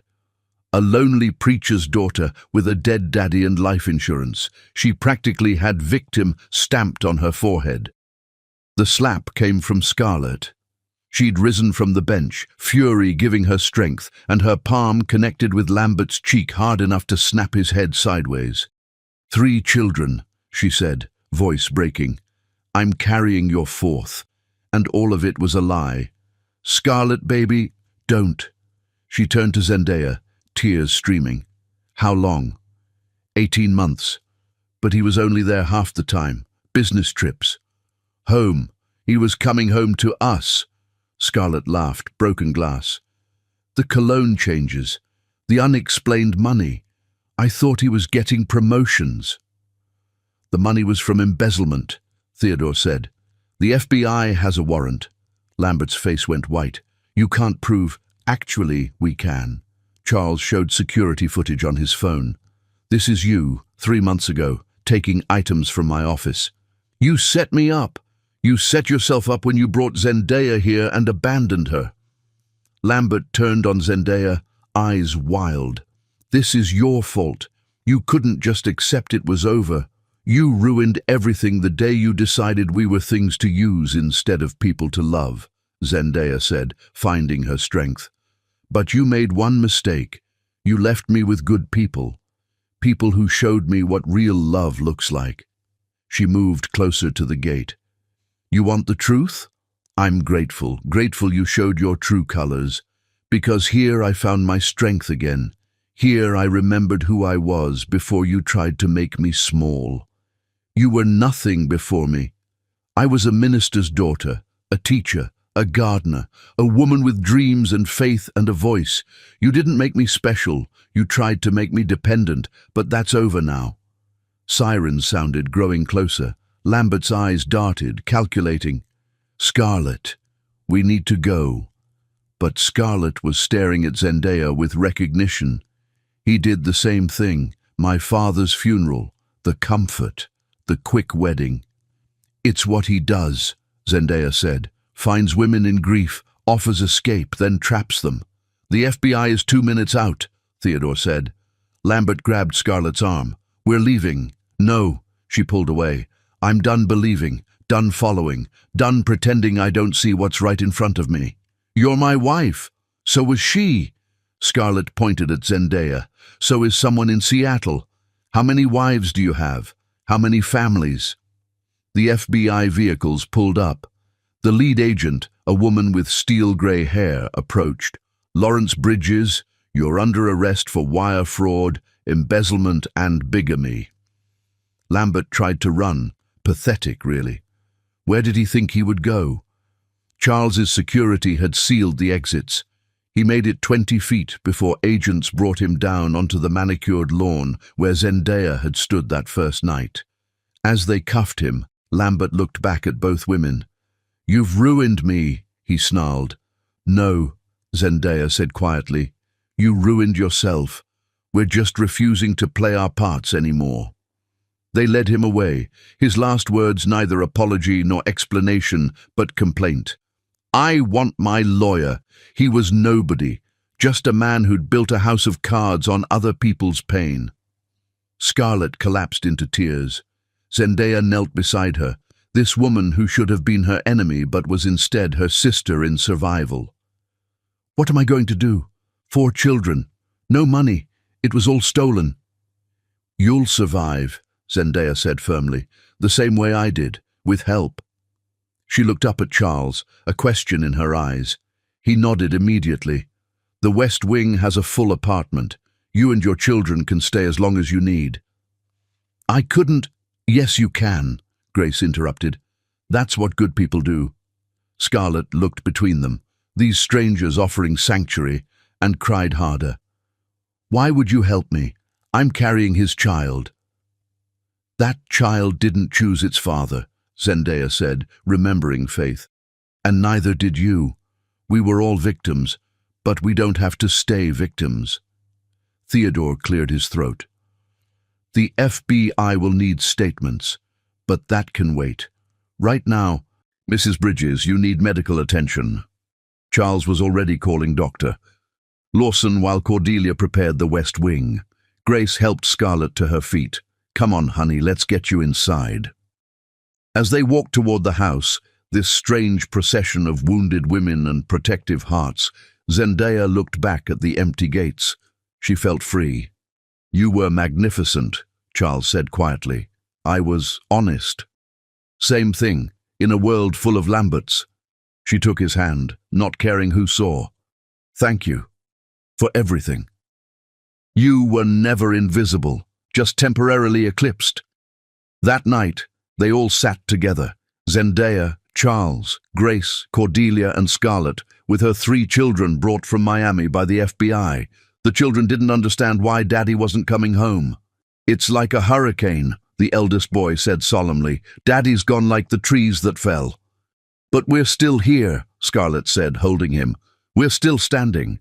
And we'll replant, Zendaya added, thinking of her garden, of Charles's hand in hers. We'll grow something new. The children went to bed, Scarlett went to rest, and the others sat in the living room where they'd weathered the storm. He'll go to prison, Theodore said. 5 to 10 years minimum. Good, Zendaya said, then surprised herself. But that's not enough. What do you mean? She stood, pacing to the window. He'll get out. He'll do this again, unless ... Unless what? Charles asked. She turned to face them, something new in her eyes, not just survival, but purpose. Unless we make sure everyone knows who he is. Unless we make him infamous for being a predator instead of successful for being charming. A campaign, Grace said, understanding. A foundation, Charles added, for women who've been conned. Justice, Zendaya said. Real justice. Not just legal consequences, but social ones. They all nodded, and in that moment, something shifted. The story was no longer about what Lambert had done, but what they would do in response. Not victims, but warriors. Tomorrow would bring FBI interviews. Tomorrow would bring Scarlett's baby arriving early from stress. Tomorrow would bring challenges they couldn't imagine. But tonight, they were family forged by strange circumstances. Tonight, they were planning victory from the ashes of defeat. And Lambert, sitting in federal holding, had no idea that the women he'd dismissed as weak were about to become his legacy, not as victims, but as the ones who finally stopped him. Chapter 10. The Justice and the Choice.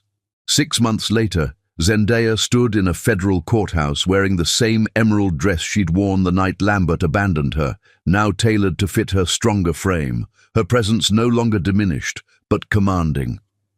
State your name for the record, the prosecutor said. Zendaya Juliet, not Bean, never really been.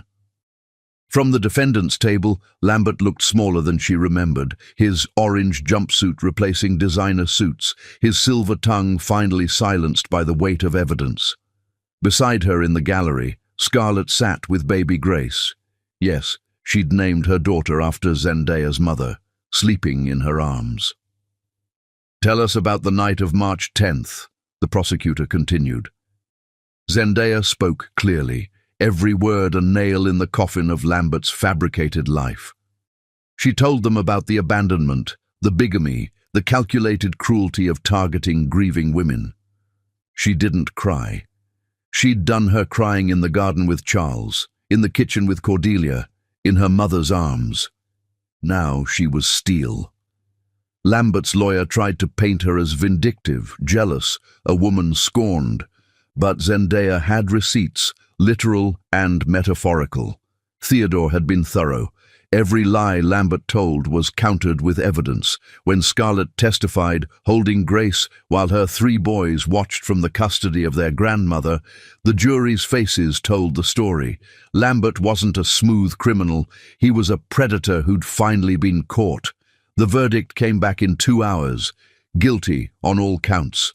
Wire fraud, embezzlement, bigamy, theft. 10 years federal prison, no possibility of early release for 5. Lambert's parents, Harrison and Margaret Bean, approached Zendaya outside the courthouse, their faces aged a decade in 6 months. "We're sorry," Margaret whispered, tears streaming. "We raised him better than this. We don't understand how he became. Sometimes people choose to be cruel," Zendaya said gently. "It's not your fault." Harrison cleared his throat. "We want to make amends. The family business, Bean Logistics, we're selling it. The proceeds will go to his victims." "Actually," Zendaya said, a plan she'd been nurturing for months finally blooming, "I'd like to buy it." Everyone turned to stare. Charles, who'd stood silent support throughout the trial. Grace, who'd moved to the estate permanently to help with Scarlett's children. Even Theodore looked surprised. "I have my inheritance from grandmother. The house sold for more than expected, and Charles has offered to invest as a silent partner." She looked at Charles, who nodded encouragement.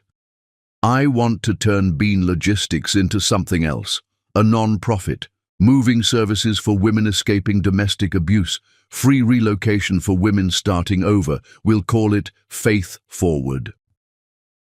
Margaret Bean was crying harder now, but she was nodding.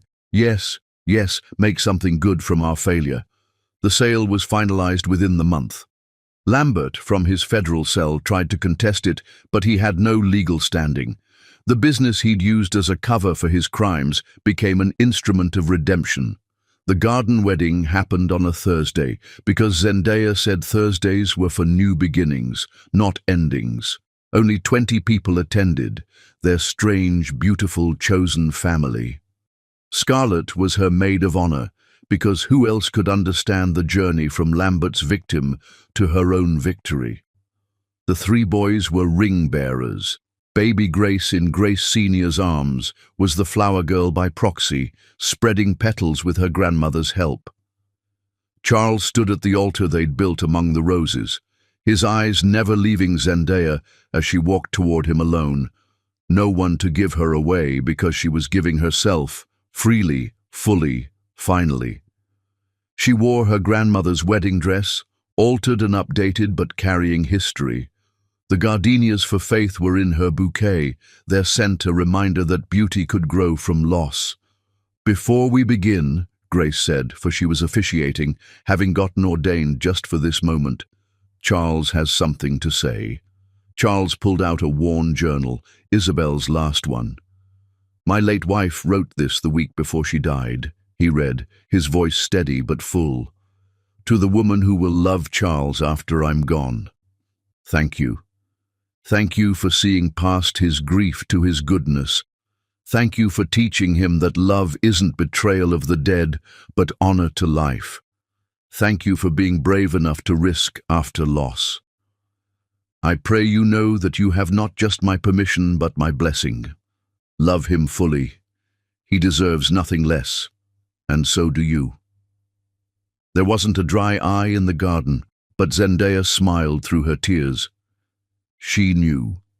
She always knew, Charles agreed. The vows were simple, honest, real. "Zendaya," Charles said, "you arrived at my door broken but not defeated. You taught me that helping someone heal could heal me too. You brought music back to this house, life back to this garden, and love back to this heart I thought was done feeling. I promise to see you, support you, and stand beside you through whatever storms come. I promise to tend our garden, literal and metaphorical, with patience and hope. I promise to love you not in spite of your past, but because your past made you exactly who you are, strong, compassionate, unbreakable. Charles, Zendaya replied, you gave me sanctuary when I needed shelter, respect when I expected pity, and space when I needed to remember who I was.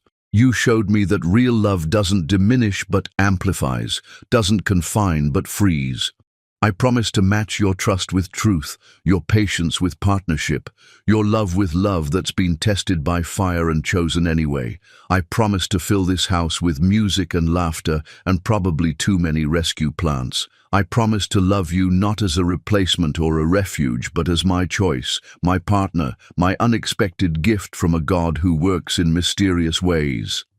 By the power vested in me by the state and by the Lord above, Grace announced, I pronounce you husband and wife. Charles, kiss your bride like you mean it. He did. The kiss was everything their hurricane kiss had promised. Passion and tenderness, history and future, two souls choosing to build something from the ruins of what they'd lost. The reception was in the garden, under lights strung like stars. Patricia from Seattle had come, now running her own tech company and funding Faith Forward's West Coast operations.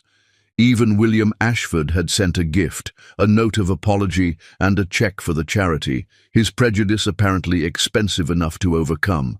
A toast, Theodore stood, raising his glass, to Zendaya, who turned victimhood into victory, to Charles, who remembered how to love, to Scarlett, who chose truth over comfort, to Grace, who raised a warrior, and to Lambert, may his prison cell be everything he deserves.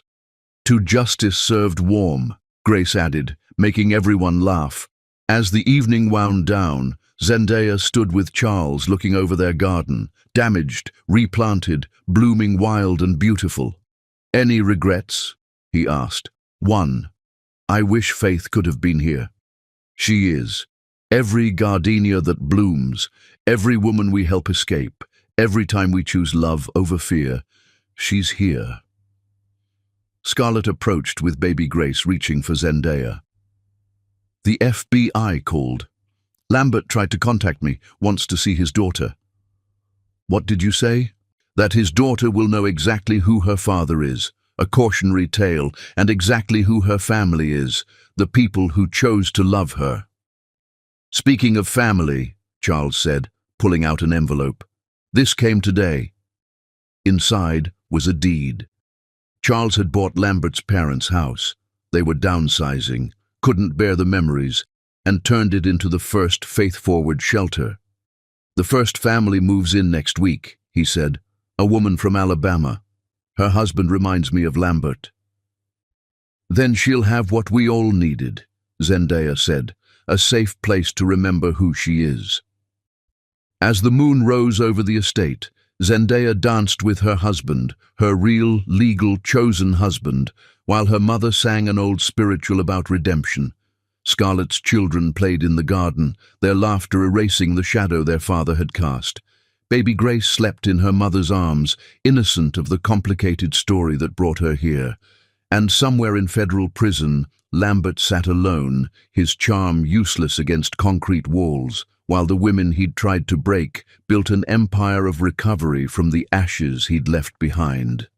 Thank you, Zendaya whispered to Charles as they swayed to music only they could hear, the band having stopped playing to watch them, everyone understanding this was a moment too sacred for accompaniment. For what? For seeing me when I couldn't see myself. Thank you, he replied, pulling her closer, for reminding me that broken doesn't mean ended, that love isn't singular, that hearts can grow larger, from loss instead of smaller.